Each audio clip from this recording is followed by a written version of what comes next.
Hi guys, I'm going to be talking about the economics of football today. So basically,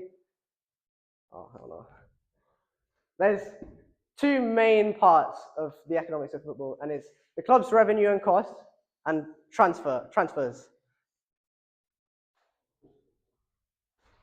Okay, so there's different forms of revenue. So match day revenue, so that's your tickets, your fans, and then you have your broadcasting revenue, so that's your TV subscriptions, and then sometimes I like to bypass this and go like illegal websites. Commercial revenue, so that's player kits, sponsorships. So like if a club is sponsored by Standard Chartered, like Liverpool is, then they'll get money for that. And then player trading. So Newcastle sold Isak to Liverpool, and they made money off that. And then here are some costs. So most of the costs of a football club would be in wages, so that's 50 to 70%. And then obviously to buy players, you have to pay money.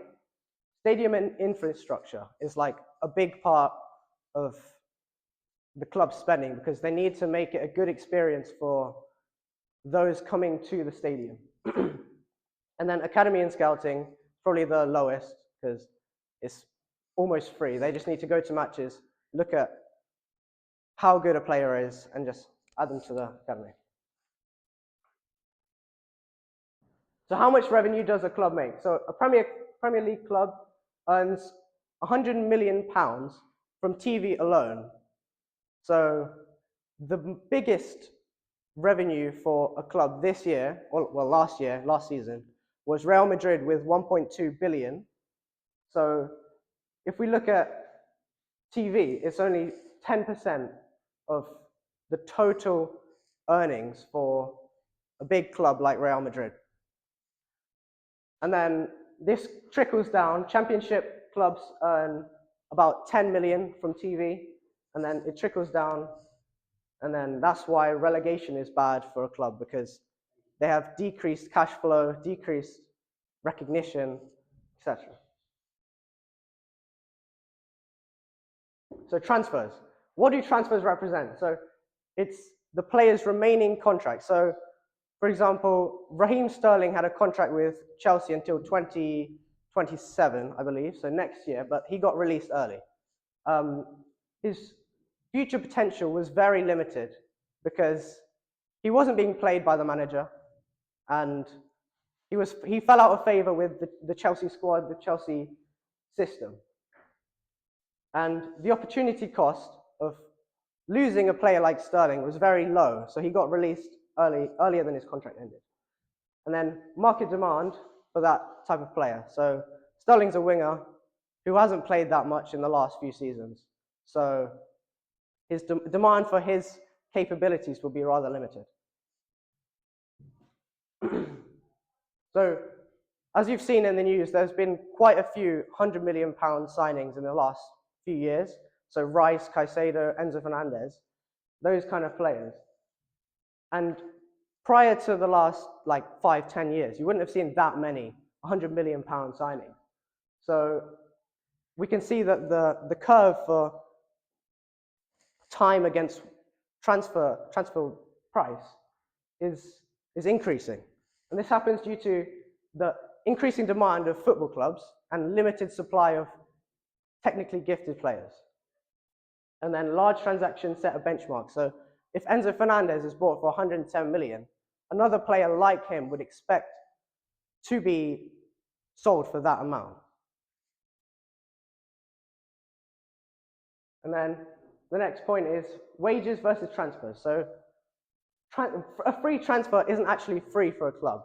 Obviously, they have to pay the player wages. So for example, let's go back to Sterling, Raheem Sterling. He was being paid 325 grand a week for nothing, for being in the so-called bomb squad, not playing throughout the week, not training with the first team. And this was a big loss for Chelsea, and they offloaded him so that they don't have to pay that money every week anymore. So there's three main ways that players are evaluated for their price. So analytics, for example, XG, expected goals. progressive passes for midfielders, how far they get the ball in terms of the pitch, and successful tackles, injury history, etc. Those would be main analytical points that a club might want to look into when buying a player. Strategic fit. So if I use my case study of Raheem Sterling, he wasn't really a fit for the system that Chelsea's playing right now. So he was offloaded because he didn't really fit the demands of Chelsea. And then age maturity trade-off. So if you have a club which is buying primarily young players, they may not have the maturity to go on and win a title. But if you have old players, they may not be physically capable of doing the same things that a younger player might. And then financial fair play. So this comes into like the regulation part of football. And it's basically rules to stop overspending and reduce the Matthew effect. So clubs may overspend to achieve immediate success. So let's take Liverpool. They spent 400 million, was it, this season? They spent on Isak, Ekitike, Wirtz for... Okay, so if they were to be successful, they would have immediate success, satisfy fans, and avoid relegation, which would be beneficial for the club as they can increase revenue, increase like number of titles, more fans, and that's the cycle called the Matthew effect. If you buy more expensive players, you can win more titles and then buy more players with the revenue that you gain from those extra titles.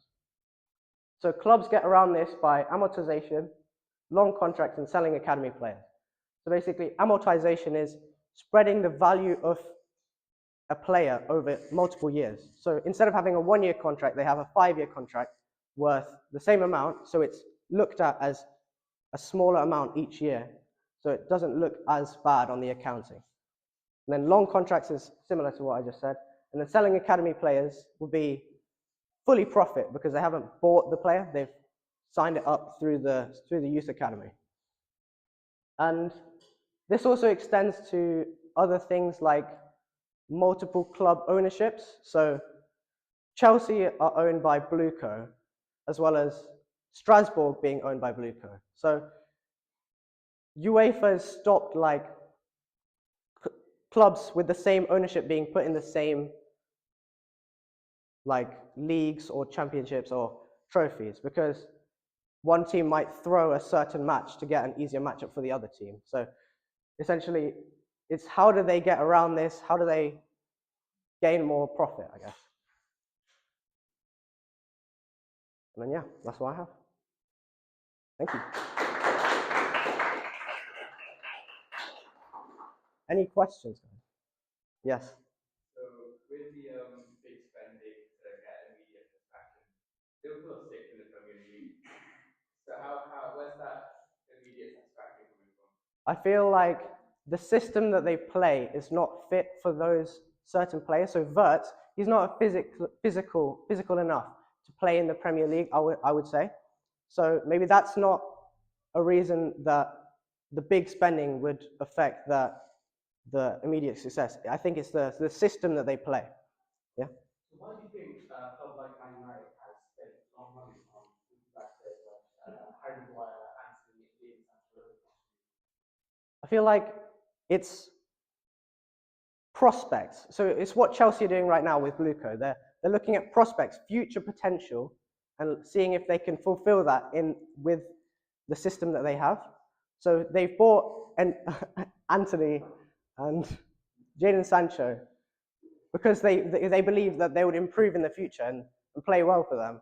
But maybe that's not the case with some players. But they bought Cunha, who's played well this season, and other players like Liverpool's also bought Ekitike, who's played very well this season. Any other questions? Thank you.